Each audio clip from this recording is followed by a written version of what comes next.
Erika. I know we are going to be talking about one of your favorite things today. Oh yeah. Frameworks. Beware, guys. This is a nerding out episode. Yeah, it is. Sock 2, some NIST loving over here. I actually should have been wearing my NIST shirt. Yeah. Didn't prepare for that. Sorry, I failed the Simply Cyber community. But welcome. If this is your first time here, welcome. We are the two cyber chicks. That is Erika. Boom. I am Jax. And we deliver podcast and information around cybersecurity every other week. So if you're watching this live, I would say come back in 2 weeks because you're going to get another amazing episode. Typically, we have a guest on the show, but we've been mixing it up for season 5. So Eric and I decided we're going to talk about one of our favorite things, GRC. More specifically, diving into compliance frameworks. So it's going to be kind of the Wild West. We have a general outline, but Eric and I are just going to kind of let it roll. So with that said, I'm going to kick it over to you and talk about let's set the stage for everybody and maybe just take a moment to talk about what is GRC, what is a compliance framework, why do we have them? Yeah. This is like a really common question, something that really hits the Simply Cyber community. I know that we've done a lot of conversations around like landing a GRC interview, and GRC, governance, risk, compliance. This is a really, really hot space, and it's a subset of, the cybersecurity community. People usually think about like security and compliance as, two sides of a coin. We think about both of them working hand in hand to, provide what is security compliance for an organization. So security being, how you're managing, configuring systems, really the guardrails for everything. And then compliance is, what do you need to do to meet your obligations as an organization? So they work hand in hand. And in order to know what security looks like and what your commitments are as an organization, it depends on what you play in. What spaces do you play in? Are you a healthcare organization? Do you touch financial data? And then you have different frameworks that come into scope. And these things are how you get your obligations, your commitments. If it's encryption requirements, password requirements, whatever that is, those are coming from all of these different areas. And so how do you keep track of that? You usually have a GRC manager, you have some governance, risk compliance specialists, maybe security operations center. All of these players all work together. And then you've got someone at the top that's kind of helping to drive the strategy of, hey, we need to play in this market. So now we're going to bring other things into scope. And so it's a really loaded topic of, hey, what framework do I start with? Mm-hmm. Where do I start? I think that's one of the most common questions that I get on like LinkedIn of, hey, tuned into Jerry's masterclass. Where do I get started? What framework do I need to start with to get like familiar? Or if I'm, an internal party, an industry expert, and I'm trying to get my compliance program up and running at an organization, we got to go to market strategy. Where do I start? Yeah. And the question and the answer are a little bit of a vague, it depends, right? Mm-hmm. Because it really depends on your organization, your business case, your go-to-market strategy. So let's talk a little bit about just like general frameworks. These are all going to be buzzwords and we're freestyling here. So There's going to be a lot of content here. We're going to keep it high level. Happy to do deeper dives based on, what interests all of you guys. And then we're happy to share authoritative sources to do some more homework on your end. Because again, we're going to barely scratch the surface here. Just want you to familiarize yourself with, if you get nothing else, just some of the buzzwords. What are they? Who are they relevant to? So let's kick things off with NIST. Like, who cares about NIST? Why should we care about NIST? Because NIST is the best framework out there. The best. Ever. The best. Well, it's foundational for a lot of things. It is. It's a really good foundational one. A lot of people will say that it's too aggressive of like a control framework, and they'll say ISO is a lot easier to work with. That's what I've heard, especially now in the commercial space, because a lot of my businesses, because there's in my space, I work in an education space. It's very different because we have 5 businesses, and within those businesses or those divisions, we have multiple businesses. And they don't all use NIST. They use a lot of different things. So I'm having to become familiar with all of them. But what I love about NIST and a lot of the different frameworks is there's commonalities across the board.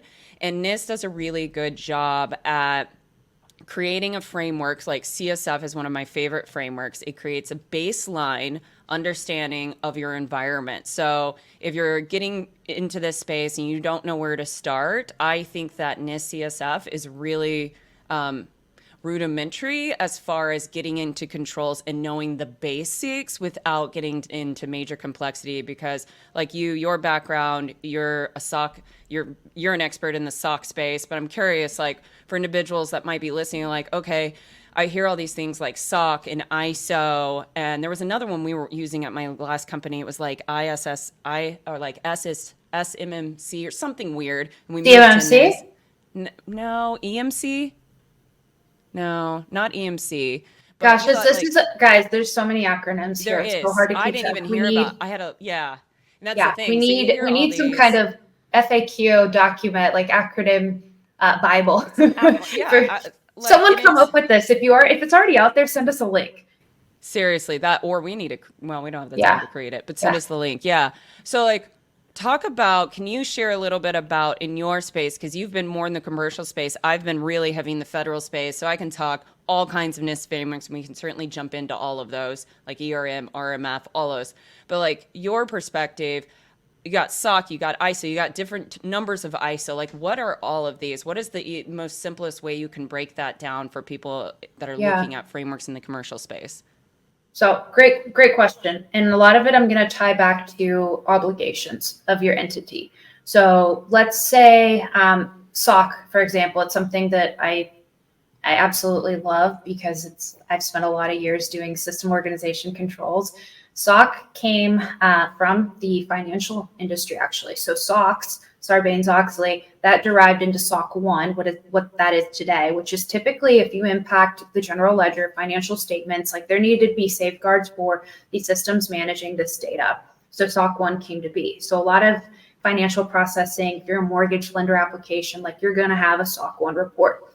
From there, it morphed into SOC 2, and there's still a SOC 1 and a SOC 2, but a SOC 2 is more around those security controls. And so the common criteria of that is security. You can also add in availability, confidentiality, processing integrity, privacy as trust service categories. So you can kind of make this more robust based on what commitments you're making. SOC 3, if you've heard that in the space, that is a marketing collateral that gives you a redacted report. So if you're going to, let's say, a conference, a trade show, you're going to market with a product, but you don't want to give a bunch of sensitive information because these reports do require an NDA to share them.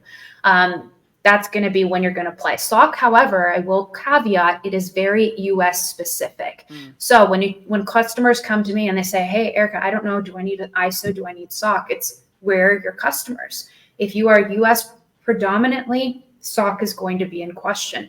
Now, I've also dabbled in the ISO space. I mean, when I first got started in the industry, I was definitely doing kind of more of the generalist, like HIPAA, high trust, ISO, PCI testing, like SOC, whatever kind of came into our plate is what we figured out how to do. And so the ISO space is really international. So ISO being an international organization for standardization, these are standards coming out of the EU. So if you're doing business in the EU, a lot of times you're going to come up to ISO, and ISO has a lot of different flavors. So you've got something like 9001, which is a quality management system, like manufacturing companies, warehouses, like you name it, they've got this. But the most common one here in this industry is going to be your 27001, which is your ISMS. So that's all about your information security management system. So that's really foundational. That right there is going to be a certificate. That's going to be actually available on companies' websites, so they can go in and see that they have an ISMS, they see their certificate, what the scope is, but it doesn't have as much sensitive information as, let's say, a SOC report. Then from there, are you a payment processor? So a lot of times when you go to your grocery store and you see your little payment transmitter, you see it is PCI DSS certified. Someone's got to do those PCI audits. So if you're dealing with those transactions and collecting payment card data, you have a card holder data environment that you're required to upkeep.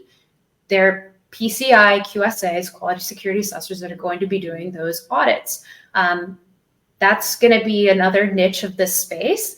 Similar FedRAMP. This is all very government focused. So if you're doing any business touching government data, transacting, like a lot of vendors that the government use, they are all FedRAMP authorized ATOs. They have authorizations to operate in this space. So you'll see FedRAMP is based off of NIST, so it plays into your favorite framework.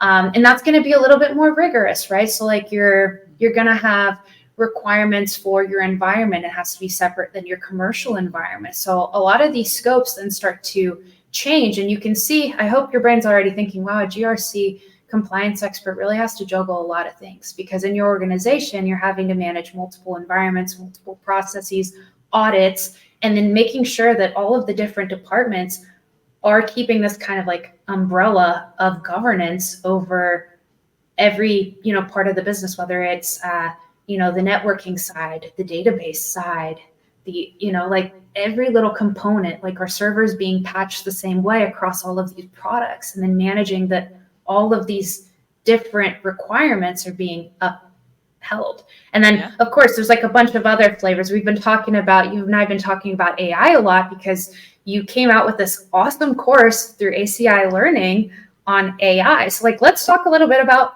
AI audits. Are they a thing? Are you an AI auditor? AI audit. So I'm going to say this in the nicest way possible, and I hope to not offend anybody that's listening to this, because that is not my intent, but I may step on toes because I'm very direct according to my DISC analysis. So with that said, if you hear somebody that's saying they're an AI auditor, I would trust but verify that, because that is not actually a thing yet. And what I mean by that is that there are not certifications out there by like ISC squared, for example, that are doing AI certifications. There are ways to get a certification through For Humanities, for example, and it's a nonprofit organization who is vetted and who is a trusted source in the AI space, and is doing a lot of the influence within legislation. They even had some influence within the EU AI Act. At least they, I think if they didn't have influence as far as writing it, I believe they were allowed to provide feedback about it before it, and I don't think it's officially out yet, at least from the time of this recording. So the reason that I am sharing that with everybody is when I was building out this course and I was doing my research, first thing I realized is there wasn't a ton of data out there around AI audits. The second thing I found out is there was a lot of frauds that were out there saying that they were AI auditors when actually they weren't, because quote unquote AI auditing and certification hadn't even come out until the last year and a half, maybe 2 years. Don't quote me on that. So some sources that I would tell you to look into is For Humanities. Check them out. Also Babel. I think it's Babel AI by Dr. Shay Brown. Also a great resource in this space. He actually does AI audit. And Erika, what I was telling you too, when somebody tells you they're an AI auditor, you need to vet them out and ask them, what does that mean? Like, can you explain to me your process? Because unlike regular frameworks and regular audits that you're going to see, this is an extremely technical field. Now, if they're just auditing at a super high level the output of the AI model, okay, I could okay, that's great. You're checking the box to make sure that from your perspective, you don't see any biases. But an actual AI auditor, a legit one, needs to be able to understand the algorithms. They need to understand the, what is it called? Not the large language models, but the neural networks. Machine learning too. Oof. Neural networks that are inside of it. Yeah, they need to actually understand mathematical equations and physics to be able to understand it. And my class actually goes through 3 of the different types of things that you can use, like Confucian matrix is one of them. But the Confucian matrix only looks at like a certain subset of neural networks and data. So it was really profound.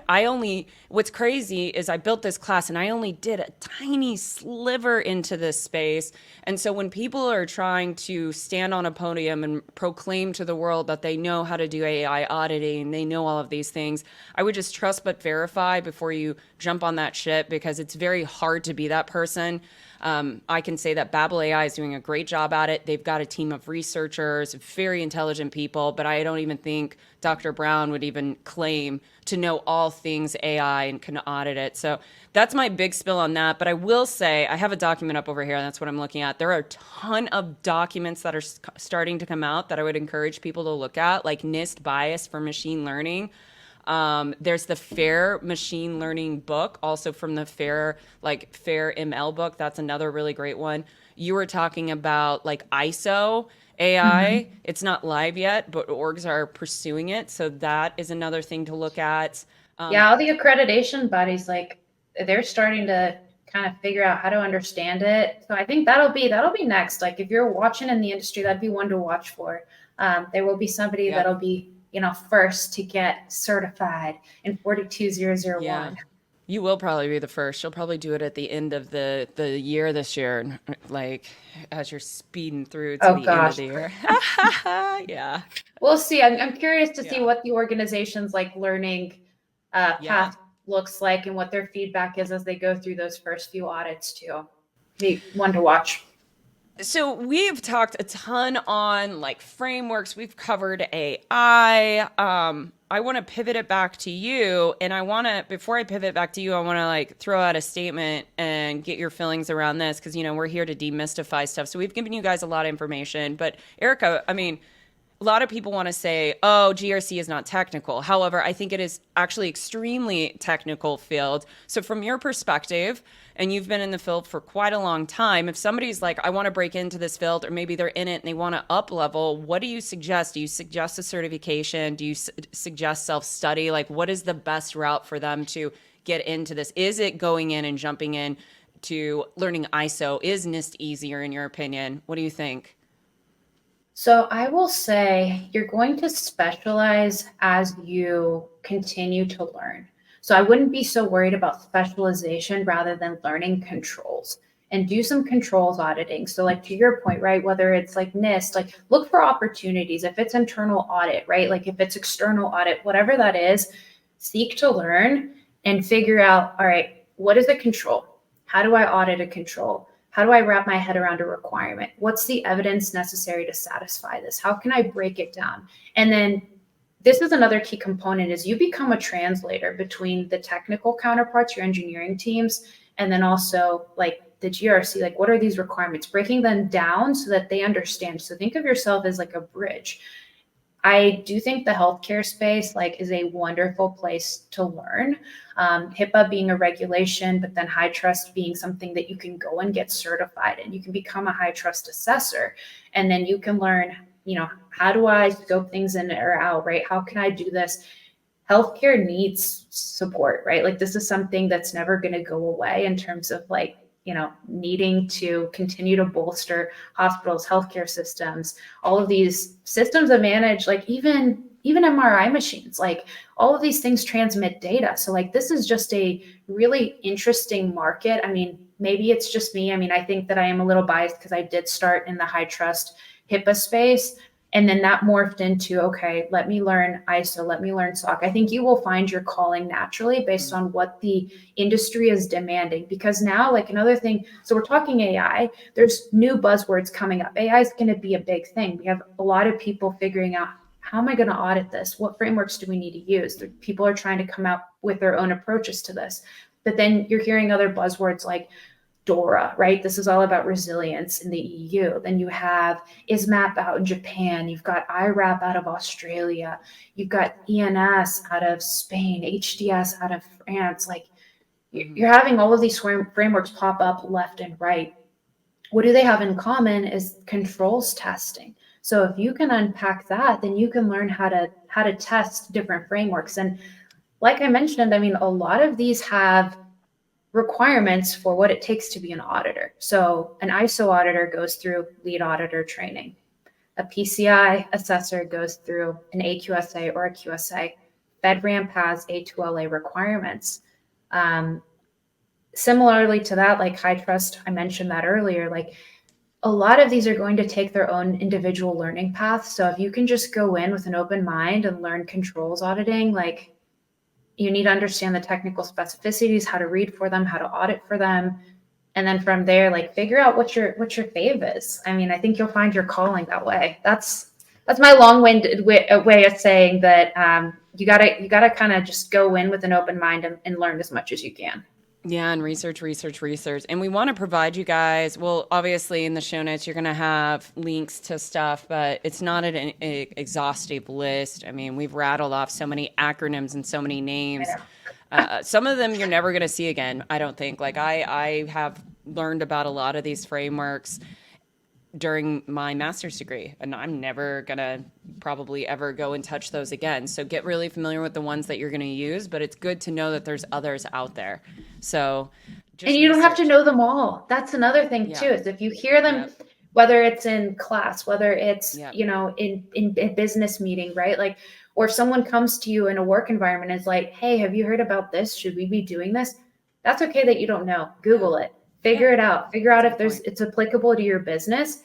And I'd also say, just because someone asks you if you should be doing it and they're your client, doesn't always mean it's a yes. I think it's worth a further conversation to see, is it applicable to our business, to our specific agreement, to the data that we're housing and touching and transmitting. And then I didn't touch on your cert piece. I mean, there are a lot of certs that go with auditing, right? So like the CISA, I think, is like the most widely recognized, the Certified Information Systems Auditor. I think that's a great one. It doesn't confirm, though, that you are really great at audit. I do think it's a great way to get your foot in the door. So if you're wondering, hey, how do I get one of these jobs that you've been rattling off about? Like, I need to get my foot in the door. That CISA shows the commitment to wanting to be an auditor, that you've done the work, and I think it's going to level up your resume. There's a lot of really good resources, like free ones on YouTube. There's a data bank that you sign up to do questions through ISACA. So like go in and do all of that, and then ask questions. Feel free to shoot me a LinkedIn message if you have any questions about the CISA. And there's more out there, I'm sure. Yeah, shoot Eric and I messages. We'll be able to help you guys on this. We love this topic. So yeah, I think it's time to wrap us up. I think we gotta wrap up. If you liked this content, let us know. Happy to do deeper dives wherever you guys want them. And then in addition, just going to continue to give you guys a mix of soft skills, leadership topics, and then demystifying cybersecurity. Catch you guys on the next one. Shoot us a message at twocyberchicks@gmail.com with any feedback. Looking forward to seeing you guys soon.